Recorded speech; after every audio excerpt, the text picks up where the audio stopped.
Halo pemirsa, kembali lagi bersama saya Matil Gili dalam program Lebih Dekat dengan judul Dinas Sosial PMD Membangun Desa Menuju Kemandirian.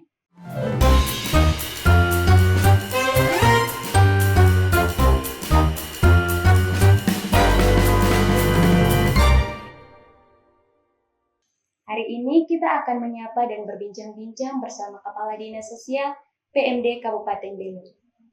Baik Bapak, apa kabar hari ini? Baik. Baik, puji Tuhan. Ya. Kami juga berharap Bapak dan keluarga sehat. Sehat ya. Ya, puji Tuhan. Nah, Bapak, pada pagi hari ini tema kita membangun desa menuju kemandirian. Ya. Baik Bapak, sebuah desa bisa dikatakan mandiri itu harus seperti apa Pak? Kalau untuk di Belu, desa mandiri belum ada. Kita tahun 2024, cuman dari 69 desa, cuman tinggal 5 desa yang masih desa tertinggal, yaitu Desa Renrua, Desa Debulurik, Desa Mauhitas, Desa Sisi, sama Desa Luterato.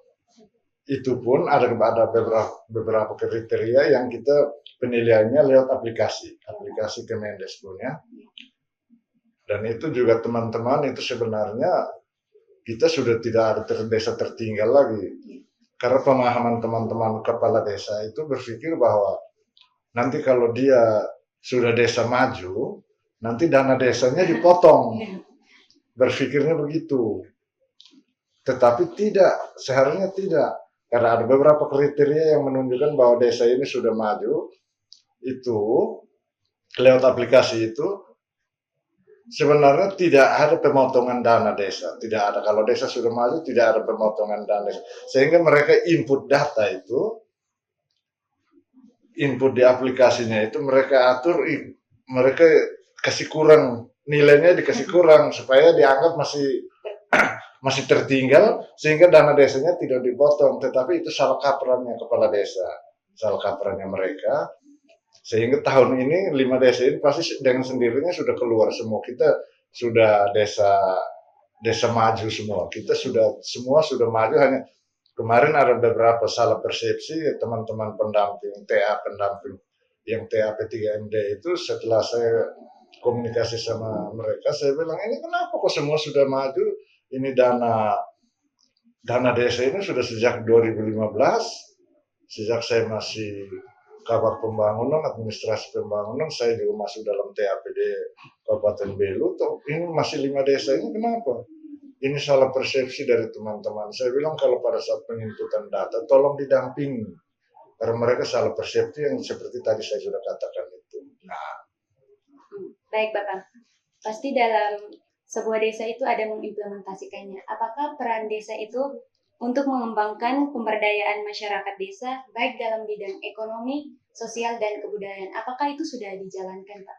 Semua malah kita sudah dijalankan, karena kita semua desa sudah melakukan perencanaan itu berbasis SDGs. Bahkan kita kemarin itu Kabupaten Belu, salah satu kabupaten yang di daerah timur, yang kepala desa, yang desa defalanya itu karena dampingan dari kita, itu dia untuk region 5, Bali, NTB, NTT, dia ranking 1 dalam bidang perencanaan yang berbasis SDGs. Makanya dia diikut sertakan dalam perlombaan perencanaan berbasis SDGs secara nasional. Dia dapat, kita Desa Defala itu juara 3 nasional.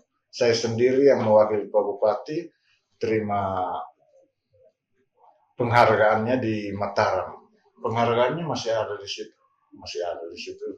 Termasuk saya juga dapat penghargaan dari Kementerian Desa karena dampingan kita kepada desa melakukan perencanaan berbasis SDGs. Jadi untuk pemberdayaan itu memang itu salah satu topik utama, dan itu mandatori. Pemberdayaan itu mandatori dari Permendagri bahkan Permendes, dan itu tidak bisa dilangkahi dalam melakukan perencanaan. Bahkan untuk tahun 2025 ada Permendes lagi nomor 3 atau nomor 5, nomor 3 itu malah untuk pemberdayaan BUMDes untuk penyertaan modal itu malah 20% dari total APBDes. Ya. Baik Bapak. Yang kita ketahui bersama bahwa di Kabupaten Belu sendiri tidak seperti daerah-daerah yang lain di mana tersebar dengan kepulauan. Nah Bapak, tentunya ini akan sangat mudah bagi pemerintah Kabupaten Belu untuk melihat potensi dan pengawasan masyarakat. Apakah ini sudah dikembangkan atau belum Pak? Potensi yang sudah dikembangkan atau belum Pak? Banyak potensi yang sudah dikembangkan sebab melalui BUMDes itu sudah kita kejar sekarang one village, one product untuk menjawab